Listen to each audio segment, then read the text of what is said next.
Hi అందరికీ నమస్కారం. Welcome to our channel. Present మనతో పాటు గెస్ట్గా ఉన్నారు షణ్ముఖ్ గారు. సార్ నమస్తే అండి. నమస్కారం అండి. సార్ నిన్న మహానాడు వేదికగా చంద్రబాబు నాయుడు గారు ఒక స్టేట్మెంట్ అయితే ఇవ్వడం జరిగింది. ఈసారి ఎలాగైనా సరే కష్టపడి ఉమ్మడి కడప జిల్లాలో ఉన్న 10 సీట్లకి 10 సీట్లు కూడా గెలవాలి అని చెప్పేసి అనడం అయితే జరిగింది. దీని మీద కొంతమంది వైసీపీ నాయకులు ఏం చెప్తున్నారంటే, మీ బాబు పొత్తు లేకుండా రమ్మనండి, సింగిల్గా రమ్మనండి, మా అన్నయ్య ఏంటో చూపిస్తాడు అంటున్నారు. ఈ పొత్తు గురించి మీరు ఏం మాట్లాడతారు అసలు? నిజంగా చంద్రబాబు నాయుడు గారు పొత్తు లేకుండా ఎప్పుడైనా గెలిచారా అని మీరు అడుగుతున్నారు. వాళ్ళు చెప్పిన క్వశ్చన్గా ఇప్పుడు ఉమ్మడి కడప జిల్లాలో తెలుగుదేశం పార్టీ ఈరోజు కొత్త ఏం కాదండి. 7 సీట్లు గెలవడం 1983 నుంచి ఒకసారి ఏమో క్లీన్ స్వీప్ చేసింది ఉమ్మడి కడప జిల్లా. దాని తర్వాత 9 సీట్లు 8 సీట్లు, ఒక్క సీటు కూడా గెలవని పరిస్థితి 2004, 2019, మరి ఒక్క సీటు. ఏదో ఒకసారి అయితే ఆ ఉమ్మడి కడప జిల్లాలో బోని అయితే కొట్టుకుంటూ వచ్చింది తెలుగుదేశం పార్టీ. నాకు తెలిసి ఇక్కడ ఒక క్లారిటీ ఉంది. తెలుగుదేశం పార్టీ కూడా బలమైన ఓటు బ్యాంక్ ఉంది ఉమ్మడి కడప జిల్లాలోనే స్పష్టం ఇక్కడ. మరి ఇప్పుడు మీరు ఏమంటున్నారు? మామూలుగా ప్రధానంగా తెలుగుదేశం పార్టీ ఇన్ని సీట్లు గెలిచింది, పొత్తులు ఎప్పుడైనా పెట్టుకున్నారా అంటున్నారు. మరి ఒకసారి ఉమ్మడి ఆంధ్రప్రదేశ్ రాష్ట్రంలో ఏ పార్టీలు ఉన్నాయి అంటే ఇప్పుడు విభజిత ఆంధ్రప్రదేశ్లో చూసుకున్నాము. మరి ఈ విభజిత ఆంధ్రప్రదేశ్లో ఎన్ని పార్టీలు ఉన్నాయి? ప్రధానంగా TDP, Janasena, YCP, Congress, CPI, CPM, BJP, Jai Bhim party, Praja Shanti, liberation Congress, republican party, BSP ఉన్నాయి. మొత్తం 10 పార్టీలు నాకు తెలిసి, నాకున్నటువంటి అవగాహన మేరకే చెప్తున్నానండి. విభజిత ఆంధ్రప్రదేశ్లో ప్రధానంగా ఈ పార్టీలు ఉన్నాయి, 10 పార్టీలు. ఈ 10 పార్టీలకు నేను ఒక్కటే ప్రశ్న వేస్తున్నాను. తెలుగుదేశం పార్టీ ఈ మిగిలిన 9 పార్టీలకు ఒక ప్రతిపాదన పంపింది పొత్తు పెట్టుకోవడానికి. మిగిలిన అంటే ఎక్సెప్ట్ వైసీపీ తప్ప, ఈ వైసీపీ తప్ప మిగిలిన పార్టీలకు ఒక పొత్తు పంపింది, అంటే ఒక ప్రకటన పంపింది, ఒక బహిరంగ పొత్తుకు వస్తారా అని చెప్పి.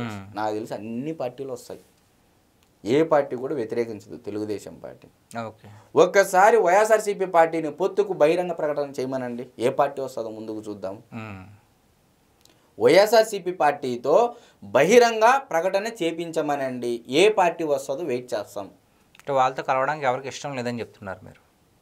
నేను చెప్పట్లేదండి కలవడానికి ఇష్టం లేదు అది. పార్టీల యొక్క అధిపతులు రమ్మనండి, ఎవరో మేము కలుస్తాము జగన్మోహన్ రెడ్డి గారితో అని చెప్పేసి ఈ పార్టీ అధినేత రమ్మనండి. ఇప్పటి వరకు జరిగిందా? ఎందుకు జగన్మోహన్ రెడ్డి గారు సింగిల్గా వెళ్తున్నారు? ఈ ప్రజలందరూ ఒకసారి అర్థం చేసుకోండి, ప్రశాంతంగా కూర్చొని అర్థం చేసుకోండి. నిజంగా జగన్మోహన్ రెడ్డి గారు ఒక ప్రకటన చేయమనండి. నాతో పొట్టుకు అంటే బాహుబలి మూవీలు అంటారు చూడు, నాతో పాటు వచ్చేదెవరు అని చెప్పేసి అంటాడు కదా ప్రభాస్ గారు. మరి అదే తరహాలో ఒక్కసారి జగన్మోహన్ రెడ్డి గారిని ప్రకటన వదలమనండి. ఈ అంటే ఎక్సెప్ట్ టీడీపీ, ఎక్సెప్ట్ వైసీపీ, ఒకసారి ఈ టీడీపీ వైసీపీ పార్టీలు మిగిలిన 8 పార్టీలకు బహిరంగంగా వదలమనండి, ఏ పార్టీలు ముందుకు వస్తాయో చూద్దాం. Telugudesam party secular party. ఏ భావజాలం ఉన్నటువంటి వ్యక్తి అయినా ఇక్కడ కేవలం తెలుగుదేశం పార్టీలో ఉండేది ఏంది, సమాజమే దేవాలయం, ప్రజలే దేవుళ్ళు అనేది నినాదం. ఈరోజు చంద్రబాబు నాయుడు గారు ఇచ్చినది కాదు, అది లోకేష్ గారి ఇచ్చినది.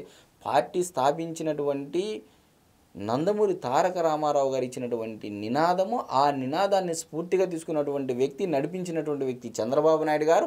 దానిని మరలా వచ్చే జనరేషన్కి తీసుకునే బాధ్యత నారా లోకేష్ గారు తీసుకుంటున్నారు. మరి జగన్మోహన్ రెడ్డి గారి యొక్క పార్టీ సిద్ధాంతం ఏంటంటే, ఇప్పుడు ఆ పార్టీలు ఏమంటున్నారు, వైఎస్ఆర్సీపీ అంటే యువజన శ్రామిక రైతు అంటున్నారు. యువజనులకు ఉద్యోగాలు లేవు, శ్రామికులకు జీతాలు పెంచలే, రైతులకు గిట్టుబాటు ధర లేదు, పెట్టుబడి సాయం లేదు, ఇన్పుట్ సబ్సిడీలు లేవు, డ్రిప్స్ లేవు, ఏమీ లేవు గత 5 ఏళ్లలో. కానీ వైఎస్ఆర్సీపీ అని చెప్పి ఘనంగా మీరు ప్రకటించుకున్నారు, సంతోషం. మరి నిజంగా వైఎస్ఆర్సీపీ అంటే వైఎస్ రాజశేఖర రెడ్డి గారి పార్టీ కాదు ఇది, యువజన శ్రామిక రైతు కాంగ్రెస్ పార్టీ అని చెప్పమనండి, ఎంతమంది ముందుకు వస్తారు. రాజశేఖర రెడ్డి గారి మీద అభిమానము, ఆ రాజశేఖర రెడ్డి గారి వారసత్వం, ఆయన రక్తం జగన్మోహన్ రెడ్డి గారు నడిపిస్తున్నారని ఒక ఉద్దేశం తప్ప ఎక్కడైనా ఆ పార్టీలో ఒక సిద్ధాంతము ఏదైనా ఉందండి? సిద్ధాంతం ఏందండి మీరు చెప్పండి. వైఎస్ఆర్సీపీ పార్టీకి సిద్ధాంతం ఏంది మీరు చెప్పండి. అంటే వైఎస్ఆర్ అంటే యువజన శ్రామిక రైతు అంటారు. అది కూడా అంటే నాకు తెలిసింది ఏంటంటే ప్రజలు ఓటేసింది ఆ యువజన శ్రామిక రైతు గురించి కాదు, అందులో వైఎస్ఆర్ ఉంది అనే దాన్ని బట్టే ఓటేసారు నేను అనుకుంటున్నాను. ఇక్కడ మామూలుగా ఒక హీరో ఉంటారండి ఎవరైనా. మొన్న అంటే మామూలుగా ఒక హీరోకి అభిమానులు ఉంటారు. ఆ హీరో నచ్చినటువంటి అభిమానులు ఆపోజిట్కి ఇంకో వర్గం ఉంటుంది, నచ్చినటువంటి వర్గం ఉంటుంది. ఇప్పుడు ఈయన నచ్చలేదంటే అటువైపే కదా. ఆ సెక్షన్ ఆఫ్ పీపుల్ అంతా జగన్మోహన్ రెడ్డి గారి వైపు ఉన్నారు అంతే. అంటే ఇక్కడ వన్ సైడ్ తెలుగుదేశం పార్టీని అభిమానించే వాళ్ళు, తెలుగుదేశం పార్టీని వ్యతిరేకించేవాళ్ళు. ఇక్కడ వైఎస్ఆర్సీపీనా ఇంకోటే కాదండి. తెలుగుదేశం పార్టీని అభిమానించే వాళ్ళు ఒక తెలుగుదేశం పార్టీ, తెలుగుదేశం పార్టీని వ్యతిరేకించే వాళ్ళంతా ఒక్కొక్కరు మిగతా పార్టీ వాళ్ళు. నేను ఇక్కడ ఏమంటున్నానంటే జగన్మోహన్ రెడ్డి గారు బహిరంగ ప్రకటన చేసినా కూడా ఏ పార్టీ ముందుకు ఎందుకు రాదు అని నేను చెప్పినట్లయితే, మాట్లాడినట్లయితే కాన్ఫ్లిక్ట్ ఆఫ్ ఓట్ బ్యాంక్ వస్తుందండి. ఎందుకంటే కుల ప్రాతిపదికన, మత ప్రాతిపదికన కొన్ని పార్టీలు ఏర్పడ్డాయి. ఇప్పుడు ప్రజాశాంతి ఉంది, జై భీమ్ ఉంది, బిఎస్పి ఉంది, కాంగ్రెస్ పార్టీ సెక్యులర్ పార్టీ అంటారు, బీజేపీ పార్టీ ఉంది, మరి ఈ పార్టీలు రిపబ్లికన్ పార్టీ ఉంది, సిపిఐ సిపిఎం కమ్యూనిస్ట్ పార్టీలు ఉన్నారు. మరి కమ్యూనిస్ట్ పార్టీల్లో చంద్రబాబు నాయుడు గారు నచ్చిన వాళ్ళు ఉంటారు, కాంగ్రెస్ పార్టీలో చంద్రబాబు నాయుడు గారు నచ్చిన వాళ్ళు ఉంటారు, బీజేపీ పార్టీలో చంద్రబాబు నాయుడు గారు కూడా నచ్చిన వారు ఉంటారు, మరి వైఎస్ఆర్సీపీ పార్టీలో కూడా చంద్రబాబు నాయుడు గారు నచ్చిన వారు ఉంటారు. నచ్చితేనే కదా వసంత కృష్ణప్రసాద్ గారు మిగతా వాళ్ళంతా తెలుగుదేశం పార్టీలోకి వచ్చిండేది. అంటే నేను ఏమంటున్నానంటే సిద్ధాంతం లేకోకుండా రాద్ధాంతం చేస్తూ మేము వస్తే ఇది చేస్తాం, మేము వస్తే అది చేస్తాం, ఇది చేస్తాం అని చెప్పేసి అంటున్నారు తప్ప నిజంగా కేవలం నవరత్నాలను పెట్టుకొని ప్రజలలోకి వెళ్ళినటువంటి జగన్మోహన్ రెడ్డి గారు నేను మంచి చేస్తేనే ఓటేయండి అని చెప్పిన దమ్మున్నోడు జగన్ అని చెప్పేసి పాట రిలీజ్ చేసుకున్నాడు కదా. మరి ప్రజలైతే నమ్మలేదు కదా, మంచి చేయలేదని నమ్మారు, ఓటేయలేదు. దానికి ఇప్పుడు వెన్నుపోటు దినం అని చెప్పేసి జూన్ 4న ప్రకటిస్తున్నారు. నేను ఇక్కడ కాన్ఫ్లిక్ట్ ఆఫ్ ఓట్ బ్యాంక్ ఎందుకు అంటున్నానంటే కుల ప్రాతిపదికన కొన్ని పార్టీలు ఏర్పడ్డాయి, మత ప్రాతిపదికన కొన్ని పార్టీలు ఏర్పడ్డాయి. ఇప్పుడు జగన్మోహన్ రెడ్డి గారి పార్టీలో ప్రధానంగా ఇప్పుడు ఆ పార్టీకి ఉన్నటువంటి ఓట్ బ్యాంక్ ఏంటండి, ముస్లిం మైనారిటీ, క్రిస్టియన్ ఓట్ బ్యాంకు, కొంతమంది రెడ్డి సామాజిక వర్గం వాళ్ళు సపోర్ట్, ఎందుకంటే రాజశేఖర రెడ్డి గారి వారసుడు కాబట్టి. మరి మత ప్రాతిపదికన ఇదే ప్రజాశాంతి ఉంది, జై భీమ్ ఉంది. అంటే నేను మత ప్రాతిపదికన అనట్లేదండి, బడుగు బలహీన వర్గాల వారిలో వీళ్ళు కూడా ఇన్వాల్వ్ అయి ఉన్నారు కదా అని చెప్పేసి ఇక ప్రధానంగా నేను చెప్పేటువంటి అంశం. మరి ఇప్పుడు కాన్ఫ్లిక్ట్ ఆఫ్ ఓట్ బ్యాంక్ వస్తుంది కాబట్టి ఎవరు జగన్మోహన్ రెడ్డి గారితో కలవడానికి ముందుకు రారు, ఇది తెలుసుకోవాల్సినటువంటి అంశం. సో ఇప్పుడు ఎలాగో పొత్తు అని ఒక మాట వచ్చింది కాబట్టి, సో దివంగత నేత వైఎస్ రాజశేఖర రెడ్డి గారు ఎప్పుడు కూడా పొత్తు పెట్టుకోలేదా సార్?